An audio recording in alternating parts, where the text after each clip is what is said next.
जीज़ जायकास kitchen. Viewers, आप देख रहे हैं यूट्यूब चैनल जीज़ जायकास किचन का और मैं हूं हुमेरा। आज आपके लिए जो रेसिपी लेकर आई हूं मैक्सिकन रेसिपी है, मैक्सिकन चिकन स्ट्रिप्स। यहाँ पे मैंने बटर मिल्क लिया है 1 कप, चिली सॉस ली है इसमें 2 टीस्पून, और इसके अलावा यहाँ पे मैं इसमें ऐड कर दूँगी ये जो मेरे पास स्ट्रिप्स पड़ी हुई थी, इनमें मैं डिप कर दूँगी और इनको रख दूँगी 10 से 15 मिनट के लिए। और इसमें थोड़ा सा मैं सॉल्ट ऐड कर दूँगी। तकरीबन इसमें सॉल्ट, यहाँ पे जो मैंने चिकन लिया वो है 600 ग्राम। स्ट्रिप्स में कटिंग कर लिए ब्रेस्ट पीस को लेके। आपकी मर्ज़ी है, आपको जो सा चिकन का पार्ट पसंद हो उसके आप बोनलेस कर सकते हैं, लेकिन ब्रेस्ट के पीसेस में ज़्यादा अच्छे बनेंगे। अब इसके अंदर मैं ऐड कर दूँगी सॉल्ट है 1 टीस्पून के बराबर। इसमें मैंने सॉल्ट ऐड कर दिया है 1 टीस्पून के बराबर। और अब मैं बताऊंगी, इसको मैं रख दूंगी रेस्ट के लिए और नेक्स्ट स्टेप बताती हूँ नेक्स्ट में क्या करना है।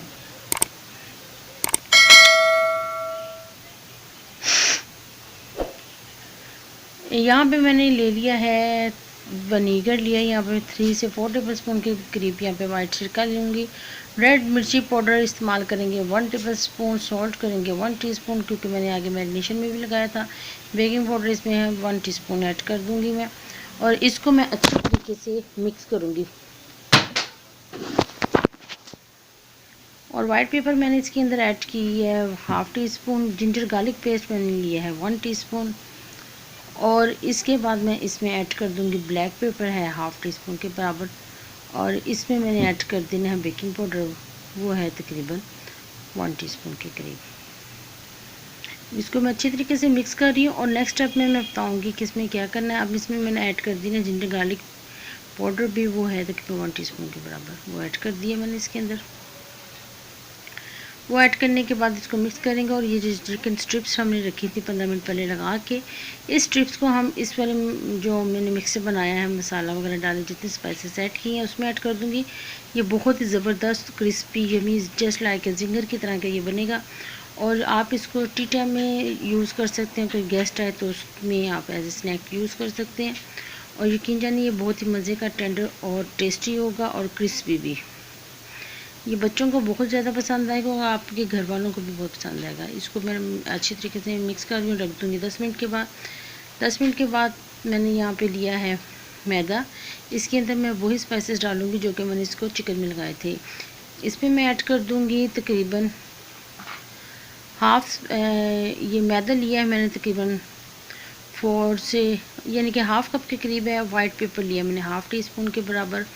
जिंजर और गार्लिक पाउडर जगह 1/2 टीस्पून के बराबर। और इसके अंदर साथ ही मैं डाल दूँगी रेड चिली पाउडर भी इसके अंदर जाएगा 1/2 टीस्पून के बराबर। और इसके अलावा इसके अंदर हम लोग ऐड कर देंगे और सॉल्ट भी जाएगा, क्योंकि कुछ हमने सॉल्ट इसको मैरिनेशन में लगाया था, कुछ हमने इसको स्ट्रिप्स में लगा दिया, कुछ थोड़ा बहुत इसमें हम लोग ऐड कर देंगे ताकि इसके अंदर भी फ्लेवर आ जाए। इसके अंदर मैंने वाइट पेपर भी ऐड कर दिया और वो अच्छी तरीके से उसको मिक्स कर लेंगे। जब ये सब चीज़ें डालने के बाद इसको मैं अच्छी तरीके से मिक्स कर लूँगी और मिक्स कर लूँगी ताकि जो सब चीज़ें और मसाले इनकॉर्पोरेट हो जाएं। इस तरह करने से बहुत ही ज़बरदस्त इसका टेस्ट निकल के आएगा। अब मैं यहाँ से स्ट्रिप्स को उठाऊँगी और ये मेरे पास अंडे थे, अंडे के बैटर में डिप करते हुए मैं इसको मैदे में कोट करूँगी।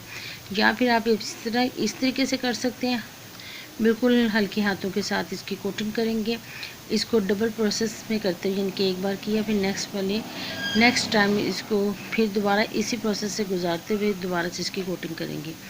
एक तो ये तरीका, दूसरा इसको जाहिर सी बात है हमने इसको मैरिनेट किया है, इसमें मसाले लगे हुए हैं। आप अंडे के बगैर भी इसको ऐसे ही भी इसकी कोटिंग कर सकते हैं। इस तरह इसकी कोटिंग करने के बाद हम सारी स्ट्रिप्स को इसी तरह रख लेंगे और सब स्ट्रिप्स को हम प्लेट्स में लगा देंगे थोड़ी थोड़ी फासले पे, ताकि ये आपस में चिपक ना जाए। आप 1 बाई 1 करके भी इसको फ्राई कर सकते हैं और इसको एज इट इज़ सबको इकट्ठा करके भी फ्राई कर सकते हैं, लेकिन मैं यहाँ पे सबको इकट्ठा कर लूँगी, टाइम की बचत हो सके। और फिर इसके बाद मैं इनको सबको फ्राई करूँगी। ये इतने जूसी और इतने यमी बनते हैं कि आप एक दफ़ा बनाएंगे तो आपको दोबारा से सब लोग रिक्वेस्ट करेंगे हम उनको यही मैक्सिकन आप स्ट्रिप बना के खिलाएं जो कि पहले खिलाए थे। आप इसकी लेंथ अपनी मर्ज़ी के मुताबिक कम या ज़्यादा रख सकती हैं, लेकिन मैंने जो ब्रेस्ट पीस था उसी की लेंथ को देखते हुए इसके स्ट्रिप्स काट ली। ये तकरीबन 600 ग्राम में इतने ज़बरदस्त और इतने ज़्यादा बन जाते हैं कि इसमें तकरीबन 7 से 8 लोग ईज़िली इसको खा सकते हैं। रेस्टोरेंट वगैरह में आप जाएंगे तो काफ़ी महंगे मिलेंगे। यहाँ पे मैंने ऑयल रखा है फ्राई करने के लिए। मैं चेक कर रही हूँ कि ये ऑयल का टेम्परेचर रेडी है फ्राई करने के लिए कि नहीं, लेकिन अब इसको थोड़ी सी ज़रूरत थी तो मैंने इसको फ्राई करने के लिए थोड़ा सा टाइम लिया। अब इसमें मैंने स्ट्रिप्स डाली है। स्ट्रिप को मैं थोड़े थोड़े फासले पर डाल लूँ ताकि अच्छी तरीके से फ्राई हो जाए। छोटे स्ट्रिप्स भी हैं, बड़ी स्ट्रिप्स भी हैं। आप भी इसको बहुत सारे दूसरे तरीक़ों से भी बना सकते हैं, लेकिन वो तरीके मैं आपको नेक्स्ट रेसिपी में आपके साथ शेयर करूँगी।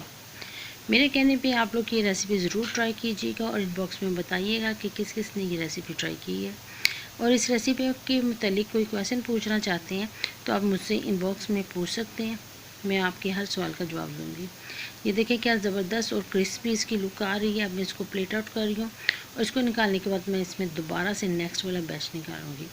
ऑलमोस्ट ये आपके फ्राई हो चुके हैं। मैं प्लेटर में निकाल के दिखाती हूँ। इसकी डेकोरेशन कीजिए। ये देखें कैसे मज़े के जूसी और यम्मी लग रहे हैं। मेरे कहने पे ज़रूर ट्राई कीजिएगा। अगर मेरी रेसिपी पसंद आई है लाइक और सब्सक्राइब करना ना भूलिएगा। तो मिलते हैं नेक्स्ट रेसिपी में।